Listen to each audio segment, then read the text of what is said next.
إن الحمد لله والصلاة والسلام على رسول الله أما بعد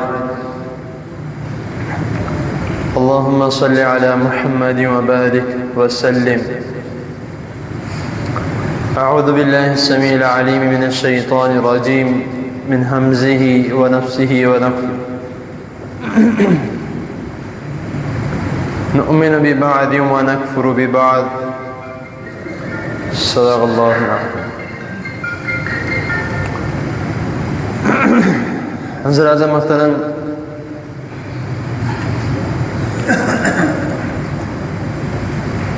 ہم کوئی بھی عمل کرتے ہیں، ہم میں یہ بہت بڑی ایک غلطی ہے، ایک کوتاہی ہے، کاہلی ہے کہ ہم جو بھی عمل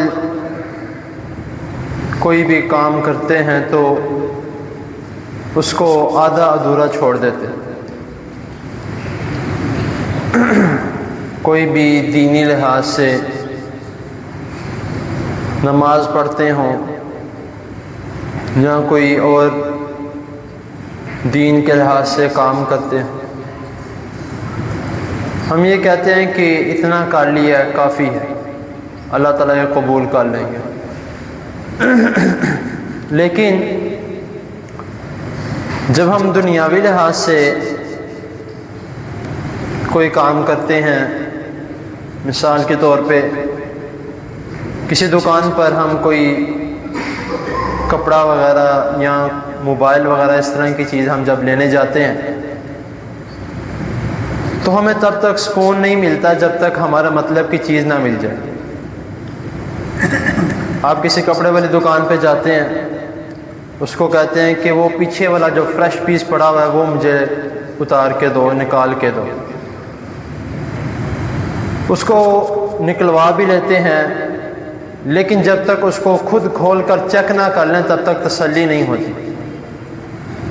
کھول کے چیک کر کے اچھی طریقے سے اس کو پھر ہم قبول کرتے ہیں کہ اب ٹھیک ہے، اس کو پیک کر لو اور اس کا ریٹ لگاؤ، پیسے دیتا ہوں، ٹھیک ہے۔ اب ہم نے موبائل لینا ہے تو ہمارا یہ خواہش ہوتی ہے کہ جب ہم موبائل لیں تو موبائل کے ساتھ اس کے ڈبے میں چارجر بھی ہمیں فری ملے۔ پہلے ملتا رہتا تھا، اب وہ بھی نہیں ملتا، لیکن زیادہ تر لوگ کوشش یہی کرتے ہیں کہ جون سا بھی موبائل لیں چارجر ساتھ فری ملے۔ تو دین کے معاملے ہم اس طرح کی باتیں کیوں نہیں سوچتے کہ اگر ہم نماز پڑھ رہے ہیں تو اس کے ساتھ فری 2 نفل بھی پڑھ لیں،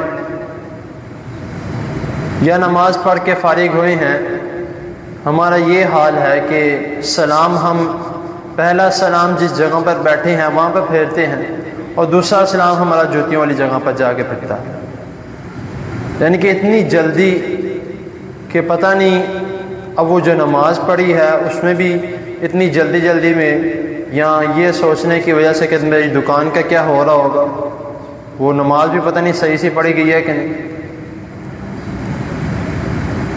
اب جو ہم نے نماز پڑھی ہے یا کوئی بھی کام کر رہے ہیں، اب یہ ہمارے ذہن میں یہ بات بیٹھی ہے کہ ہم اگر اتنا کر لیں تو یہ قبول ہو جائے گا۔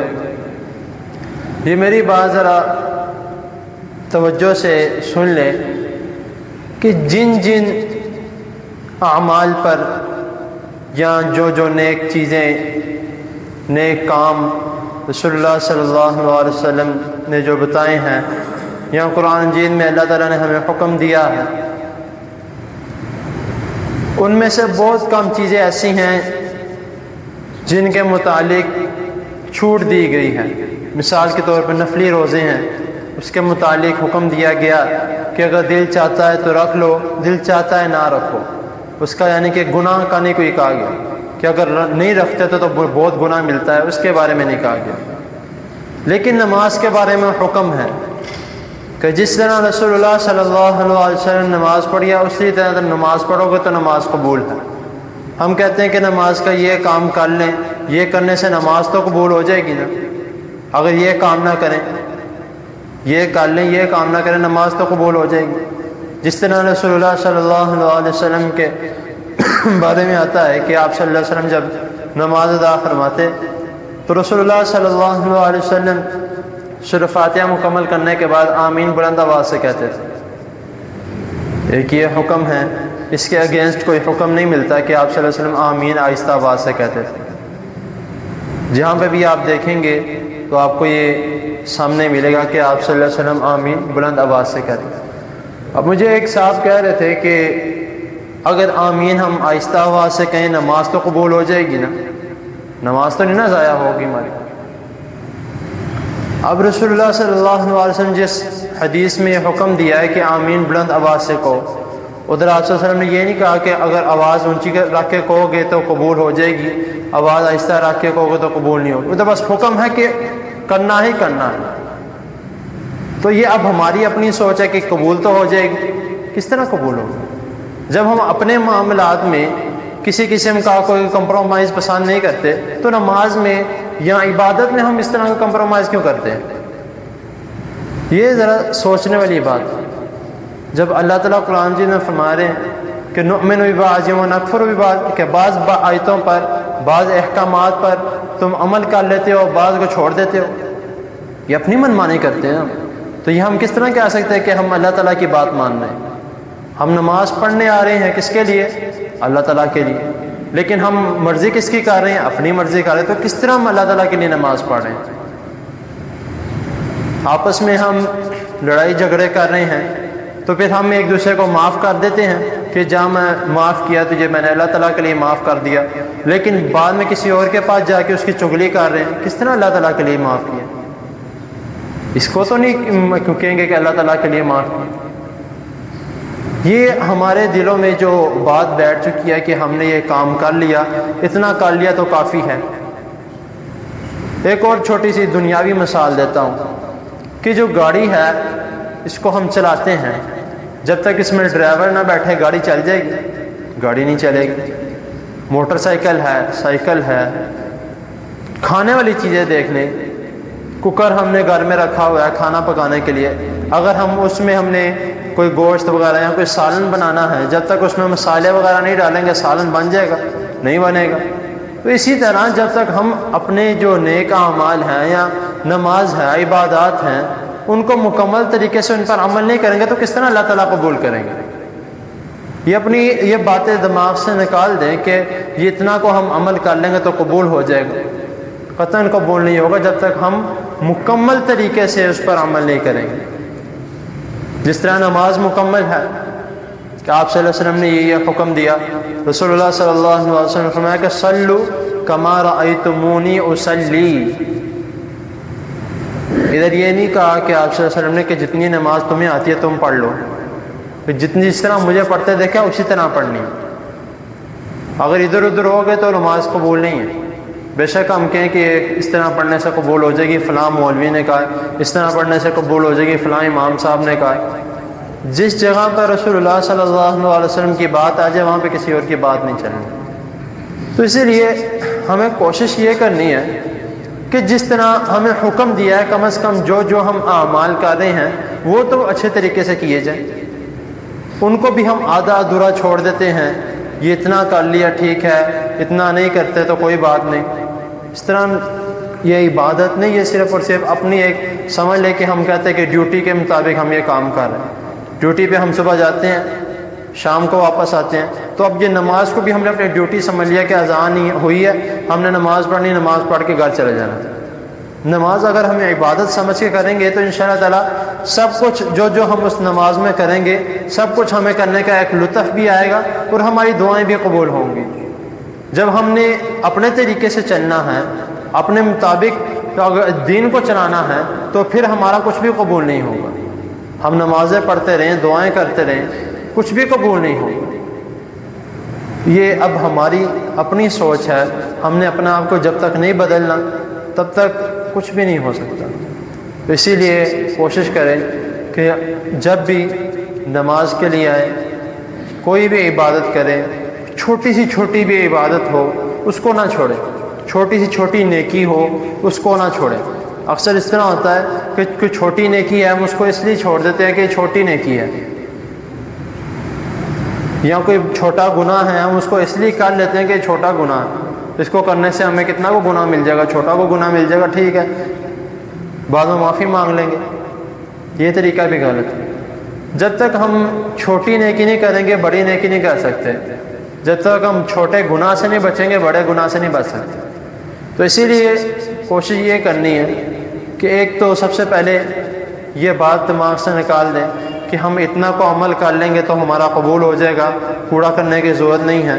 تو یہ ایک سب سے پہلے بات دماغ سے نکالنی، اور دوسری بات کہ نیکی جو چھوٹی اس کو لازمی کرنا ہے، چھوٹا گناہ ہے اس سے لازمی بچنا ہے، تو انشاءاللہ تعالی ہماری دعائیں بھی قبول ہوں گی، عبادات بھی قبول ہوں گی، اور جو ہم اللہ تعالیٰ سے مانگتے ہیں اللہ تعالیٰ ہمیں وہ لازمی دیں گے۔ یہ شرط یہی ہے کہ اللہ تعالیٰ کے احکامات پر، رسول اللہ صلی اللہ علیہ وسلم کے احکامات پر مکمل عمل کیا جائے، چھوٹا تھوڑا بہت نہیں کیا جائے، مکمل عمل کیا جائے، پھر انشاءاللہ تعالیٰ اس کا ہمیں رزلٹ بھی ملے گا، اس کا ہمیں انعامات بھی ملیں گے انشاءاللہ اللہ تعالیٰ کی طرف سے۔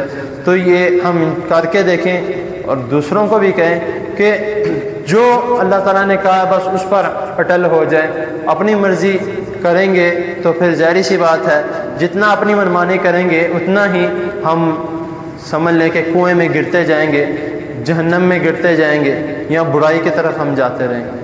اللہ تعالیٰ کے حضور دعا ہے اللہ تعالیٰ ہمیں صحیح دین کو سمجھنے کی اور اس پر عمل کرنے کی توفیق عطا فرمائے۔ نماز سے پہلے ایک بھائی نے کہا تھا کہ میری والدہ کے لیے دعا کریں، تو ان کی والدہ کے لیے دعا کریں، اللہ تعالیٰ ان کو صحت کاملہ عاجلہ عطا فرمائے، اور جتنے بھی بیمار ہیں گھروں میں، اسپتال میں، جہاں پہ بھی ہیں، اللہ تعالیٰ سب کو صحت کاملہ عاجلہ عطا فرمائے۔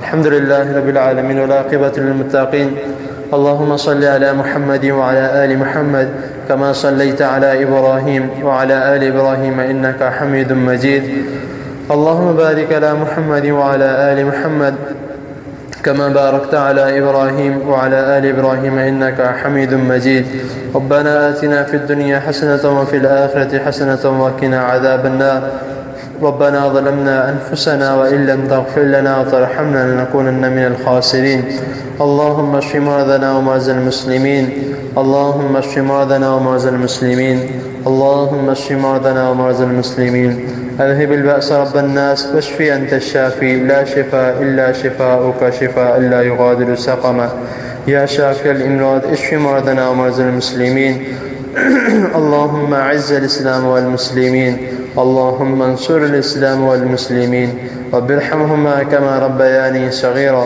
رب ارحمهما كما ربياني صغيرا، رب ارحمهما كما ربياني صغيرا، لا إله إلا أنت سبحانك إني كنت من الظالمين، ربنا تقبل منا إنك أنت السميع العليم وتب علينا إنك أنت التواب الرحيم، وصلى الله تعالى على خير خلقه محمد وآله وأصحابه أجمعين برحمتك يا رب.